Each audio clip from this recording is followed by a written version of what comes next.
Welcome to Lotus academy channel. இன்றைக்கி நம்ம relation and ஃபங்க்ஷனில் இன்ட்ரொடக்ஷன் பார்க்கலாம். இல்லஸ்ட்ரேஷன் 1 மூலமாக கொஞ்சம் கான்செப்டை பார்க்கலாம். Let's consider the following 2 sets அப்படின்னு சொல்லியிருக்காங்க. 2 செட்ஸ் என்னென்ன செட் இருக்குன்னு பார்க்கலாம். A is the set of 3 vegetables, B is the set of 4 fruits அப்படின்னு சொல்லியிருக்காங்க. ஏல வந்து ஏ அப்படின்றது ஒரு செட்டு, பி அப்படின்றது ஒரு செட்டு. ஏல வந்து 3 வெஜிடபிள்ஸ் இருக்குது. என்னென்ன வெஜிடபிள் இருக்குன்னா கேரட், பிரிஞ்சால், லேடிஸ் ஃபிங்கர். இப்போ பியில் வந்து என்னென்ன இருக்குன்னா என்னென்ன எலமெண்ட் இருக்குது, அதாவது பியில் வந்து ஃப்ரூட்ஸ் அப்படின்னு சொல்லியிருக்காங்க. 4 ஃப்ரூட்ஸ். என்னென்ன ஃப்ரூட் அப்படின்னா apple, orange, grapes, strawberry. So இப்போ இந்த செட்டில் இருக்கக்கூடிய இந்த சி இருக்குல்ல, இது வந்து நம்ம இந்த இங்கே இருக்கக்கூடிய எல்லா இதுவுமே எலமெண்ட் அப்படின்னு சொல்லுவோம். எலமெண்ட். இது வந்து ஏ செட்டு, பி செட்டு. இப்போ கொஸ்டின் என்னென்னா, what are the possible way of choosing a vegetable with fruit. ஒரு வெஜிடபிள் இருக்கணும், ஒரு ஃப்ரூட் இருக்கணும். அந்த மாதிரி நம்ம ஒரு பேர் வந்து பண்ணணும், அதாவது ஆர்டர் பேரை பண்ணலாம். ஸோ அதுக்கு என்ன பண்ணணும்னா கார்ட்டீசியன் ப்ராடக்ட் அப்படின்னு நம்ம சொல்லலாம். Cartesian product. கார்ட்டீசியன் ப்ராடக்ட் அப்படின்னா இந்த ரெண்டு செட்டையும் நம்ம மல்டிப்ளை பண்ணணும். A into B is equal to. So இந்த ரெண்டு செட்டையும் நம்ம மல்டிப்ளை பண்ணோம் அப்படின்னா நமக்கு வந்து ஒரு வெஜிடபிள் ஒரு ஃப்ரூட்டோட இருக்கும். எத்தனை காம்பினேஷன் வருது அப்படின்றத நம்ம பார்த்துடலாம். ஸோ இதுக்கு வந்து நம்ம அப்படியே கூட வந்து எழுதலாம். இப்போ சியோட ஏ, சியோட ஏ, இப்போ இந்த சியோட இந்த ஓ, அதாவது கேரட்டும் ஆரஞ்சும் சியோட ஓ, அதுக்கப்புறம் இந்த சியோட ஜி, சியோட ஜி, அதே மாதிரி சியோட எஸ், சியோட எஸ். இப்போ இந்த ஆர்டர் பாஸ் நம்ம எழுதும் போதே இந்த ஏ கிராஸ் பி அப்படின்னு சொல்லியிருக்கோம்ல, அப்போ ஏ செட்டில் இருக்கக்கூடிய எலமெண்ட் தான் வந்து ஃபஸ்ட்டாக எழுதணும், பி செட்டில் இருக்கக்கூடிய எலமெண்ட் தான் செகண்டாக தான் எழுதணும். இது வந்து கான்செப்ட், இதுதான் நம்ம ஃபாலோ பண்ணணும். இப்போ ஏ செட்டை போட்டுட்டு பி செட்டில் இருக்கக்கூடிய எலமெண்ட்டை எழுதக்கூடாது, தப்பாயிரும். அப்போ ஏல என்ன செட் இருக்கோ, ஏ ஃபஸ்ட்டு நம்ம எழுதியிருக்கோம் அப்படின்னா ஏ செட்டில் இருக்கக்கூடிய எலமெண்ட் தான் ஃபஸ்ட்டு எழுதணும். ஓகே. ஸோ நெக்ஸ்ட்டு வந்து நம்ம இப்போ இந்த சியோட கேரட்டோட இந்த எல்லா ஃப்ரூட்ஸும் நம்ம எழுதியாச்சு. இப்போ வந்து பிரிஞ்சால், பிரிஞ்சாலோட இந்த ஏவை எழுதணும். நெக்ஸ்ட்டு வந்து B comma A, B comma O, next வந்து பி கமா ஜி, நெக்ஸ்ட்டு வந்து பி கமா எஸ். இப்போ நெக்ஸ்ட்டு வந்து லேடிஸ் ஃபிங்கரோட இந்த ஆப்பிளை எழுதணும். அப்போ நெக்ஸ்ட்டு வந்து L comma A, L comma O, L comma G, L comma S. So இப்போ வந்து நம்ம வெஜிடபிள் அண்ட் ஃப்ரூட்ஸ் இருக்கிற மாதிரி எத்தனை பாசிபிள் வெஜிடபிள் வித் ஃப்ரூட் இருக்குன்னு ஃப்ரூட் இருக்குது அப்படின்றத நம்ம எழுதியாச்சு. இது வந்து நம்ம ஆர்டர் பேர் அப்படின்னு எழுதலாம், ஆர்டர் பேர்னு சொல்லலாம். இதே நம்ம ஆரோ டயக்ராம் மூலமாகவும் நம்ம இதை ரிலேட் பண்ணி எழுதலாம், வெஜிடபிள்ஸ் அண்ட் ஃப்ரூட்ஸை. இந்த ஆர்டர் பேரில் இது வந்து செட் ஏ, இது செட் பி, இது வெஜிடபிள், இது ஃப்ரூட்ஸு. வெஜிடபிளில் வந்து கேரட், கேரட், பிரிஞ்சால், லேடிஸ் ஃபிங்கர். ஃப்ரூட்ஸில் வந்து நம்ம ஃப்ரூட்ஸில் ஆப்பிள், ஆரஞ்ச், கிரேப்ஸ், ஸ்ட்ராபெரி. இப்போ இந்த சியோட ஏ இந்த மாதிரி நம்ம இதோட கனெக்ட் பண்ணிக்கலாம். நெக்ஸ்ட்டு வந்து நம்ம இந்த பியோட ஏ இப்படி வச்சு கூட நம்ம ஆர்டர் பேரை ஒன்றொன்னையும் சேர்த்து எழுதிக்கலாம். பியோட ஏ, பியோட ஓ, பியோட ஜி, பியோட எஸ். நெக்ஸ்ட்டு வந்து நம்ம லேடிஸ் ஃபிங்கரோட கனெக்ட் பண்ணி, லேடிஸ் ஃபிங்கரோட ஆப்பிள், லேடிஸ் ஃபிங்கரோட ஆரஞ்ச், லேடிஸ் ஃபிங்கரோட கிரேப்ஸ், லேடிஸ் ஃபிங்கரோட ஸ்ட்ராபெரி. ஸோ இந்த மாதிரி ஆரோ டயக்ராமை யூஸ் பண்ணி கூட நம்ம ஆர்டர் பேரை எழுதலாம். ஸோ இப்போ இந்த இல்லஸ்ட்ரேஷன் 1 மூலமாக கார்ட்டீசியன் ப்ராடக்ட்னா என்ன, கார்ட்டீசியன் ப்ராடக்ட்டில் ஆர்டர் பேர்ஸ் எப்படி எழுதுறது, ஆரோ டயக்ராம் மூலமாக எப்படி நம்ம ஆர்டர் பேர்ஸ் எழுதுறது அப்படின்றது பார்த்தாச்சு. நெக்ஸ்ட்டு இல்லஸ்ட்ரேஷன் 2 பார்க்கலாம். நெக்ஸ்ட் இல்லஸ்ட்ரேஷன் 2 பார்க்கலாம். Let A is equal to 1, 2, 3, B is equal to A, B, right A cross B and B cross A அப்படின்னு சொல்லியிருக்காங்க. ஸோ ஃபஸ்ட்டு வந்து நம்ம ஏ கிராஸ் பியை எழுதிடலாம். A cross B, A cross B. So Cartesian product நம்ம order pairs எழுத போகிறோம். இப்போ ஏ கிராஸ் பின்னு சொல்லியிருக்காங்கல்ல, ஸோ நம்ம இங்கே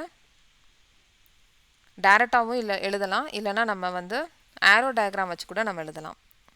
ஸோ இப்போ வந்து ஏ இஸ் ஈக்குவல் டு 1, 2, 3ன்னு கொடுத்துருக்காங்க. B is equal to A, B. So இப்போ நம்ம A cross B வந்து எழுத போகிறோம்.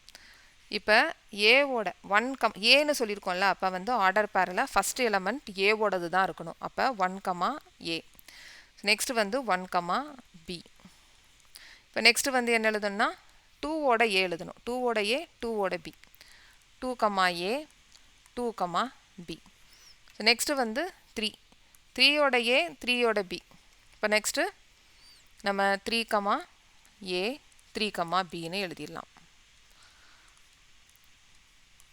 ஸோ இப்போ ஆர்டர் பேர் எழுதியாச்சு. இப்போ வந்து B cross A வந்து எழுதலாம்.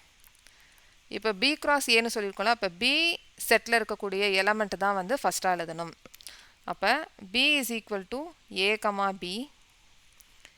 A is equal to 1, 2, 3ன்னு எழுதியிருக்கேன். அப்போ நமக்கு ஈஸியாக வந்து ஆர்டர் பேரை எழுதலாம். இப்போ வந்து நம்ம என்ன எழுதணும்னா A, 1 ஃபஸ்ட் எழுதணும். A, 1. A தான் ஃபஸ்ட்டு எழுதணும். Next A, 2, A, 3.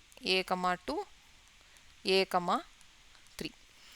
Next B, 1, B, 1, B, 2, B, 3. B, 2, B, 3. So இப்போ வந்து ஸோ எல்லா ஆர்டர் பேரும் நம்ம எழுதியாச்சு. இப்போ இதில் வந்து செக் பண்ணி பாருங்கள். இந்த 1, A, A, 1 இது ரெண்டும் ஈக்குவல் கிடையாது. இதில் ஏதாச்சும் ஒரு ஆர்டர் பேர்னாச்சும் ஈக்குவலாக இருக்கா?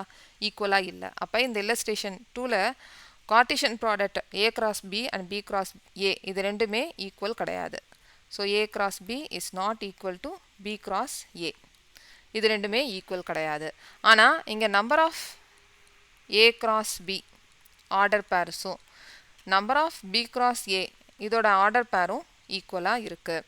இப்போ ஆர்டர் பேர் இதில் பாருங்கள் 1, 2, 3, 4, 5, 6 ஆர்டர் பேர்ஸ் இருக்குது. 1, 2, 3, 4, 5, 6 இதுலேயும் 6 ஆர்டர் பேர்ஸ் இருக்குது.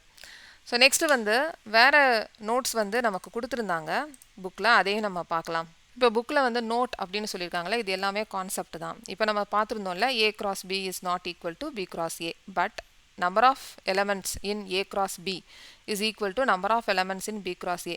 Number of order pair in A cross B is equal to number of order pair in B cross A. இது ரெண்டுமே ஈக்குவலாக தான் இருக்கும். A cross B வந்து 5ஆக இருக்கும், ப்ராடக்ட் வந்து 5ஆக இருக்கும். எப்போ அப்படின்னா ஏவோட செட்டு வந்து எதுவுமே இல்லாமல் நல் செட்டாக இருக்கணும், இல்லைனா பியோட செட்டு ஏதாவது நல்லா இருக்கணும். இப்போ பார்த்தீங்க அப்படின்னா ஏல வந்து 1, 2, 3ன்னு இருக்குது. B வந்து 5, அதாவது எதுவுமே இல்லை. அப்போ எதுவுமே இல்லை அப்படின்னா நீங்கள் எதை வச்சு நீங்கள் ஆர்டர் பேரை எழுத முடியும்? எதுவுமே எழுத முடியாது. அப்போ அந்த நேரத்தில் A cross B வந்து என்ன ஆயிரும்? 5ஆக மாறிடும். A cross B is equal to 5 அப்படின்னா ஏதாவது ஒரு செட்டு வந்து எப்படி இருக்கணும்? 5ஆக இருக்கணும், நல் செட்டாக இருக்கணும். இப்போ வந்து நெக்ஸ்ட் என்ன சொல்லியிருக்காங்கன்னா, if number of set in A is equal to P, number of set in B is equal to Q, then number of order pair, okay, number of order pair in A cross B. இப்போ number of set A is equal to P ன்னு சொல்லியிருக்காங்கல்ல, இதுக்கு என்ன அர்த்தம்? இதுக்கு என்ன formula அப்படின்னா, இப்போ வந்து இந்த இதே எடுத்துக்கலாம். இப்போ number of sets in A, number of elements in A, number of element in A எத்தனை எலமெண்ட் இருக்குது? 3 எலமெண்ட் இருக்குது. அப்போ நம்ம இங்கே 3ன்னு போட்டலாம். Number of elements in B, பியில் வந்து எத்தனை எலமெண்ட் இருக்குது? பியில் 3 எலமெண்ட் இருக்குது, 2 எலமெண்ட் இருக்குது. இப்போ number of order pairs A cross B is equal to number of elements in A into number of element in B. இதை நம்ம மல்டிப்ளை பண்ணி பார்த்தாலே நமக்கு எத்தனை ஆர்டர் பேர் வரும்னு தெரிஞ்சுக்கலாம். இப்போ number of element in A செட்டில் 3 இருக்குது, இது வந்து 2. இதை மல்டிப்ளை பண்ணோம் அப்படின்னா 6. அப்போ நம்பர் ஆஃப் ஆர்டர் பேர்ஸ், அதாவது கார்ட்டீசியன் ப்ராடக்ட் A cross Bயில் எத்தனை ஆர்டர் பேர்ஸ் வரும்னா 6 ஆர்டர் பேர்ஸ் வரும். இப்போ நீங்கள் செக் பண்ணி பாருங்கள் எத்தனை ஆர்டர் பேர் இருக்குது? 1, 2, 3, 4, 5, 6. ஸோ இப்போ ஒரு 2 செட்டை வந்து நம்ம கார்ட்டீசியன் ப்ராடக்ட் பண்ணும்போது எத்தனை நம்பர் ஆஃப் ஆர்டர் பேர்ஸ் வரும் அப்படின்றத இந்த ஃபார்முலா மூலமாக நம்ம தெரிஞ்சுக்கலாம். ஸோ இப்படி ஒவ்வொரு ப்ராப்ளமும் நம்ம போடும்போது நிறைய கான்செப்டை வந்து நம்ம தெரிஞ்சுக்கலாம். ஸோ இன்னும் நிறைய கான்செப்ட் பார்க்கலாம், நிறைய வீடியோவை பார்க்கலாம். தொடர்ந்து பாருங்கள், சேனலை சப்ஸ்கிரைப் பண்ணுங்கள், ஷேர் பண்ணுங்கள், லைக் பண்ணுங்கள், கமெண்ட் பண்ணுங்கள். தேங்க்யூ.